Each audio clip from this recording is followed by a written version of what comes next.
उपमुख्यमंत्री एकनाथ शिंदे यांनी मुंबईमधल्या सर्व उड्डाणपुलांचं आज जणू ऑडिटच केलं।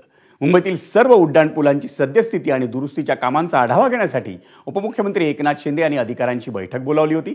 विविध महानगरांमधल्या उड्डाणपुलांची सध्याची अवस्था पाहिल्यास महापालिका निवडणुकांमध्ये महायुतीची अडचण होऊ शकते। त्यामुळेच आगामी महापालिका निवडणुकीसाठी आचारसंहिता लागण्याआधी मुंबई, ठाणे, मीरा भाईंदर आणि नवी मुंबई या महानगरांमधल्या उड्डाणपुलांची स्थिती सुधारण्याच्या दृष्टीने निर्णय घेण्याचा उपमुख्यमंत्री शिंदेंचा प्रयत्न आहे।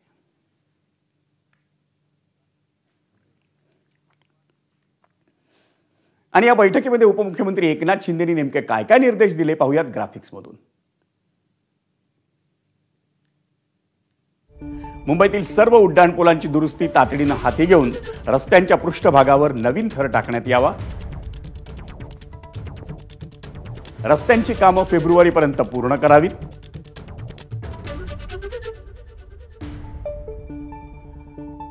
दुरुस्तीच्या कामाचे संनियंत्रण नगरविकास विभागाकडून करण्यात यावं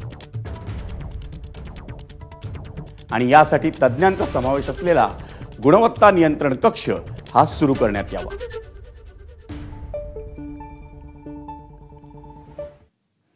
मंडळी, महानगर गॅस लिमिटेडचा मुंबई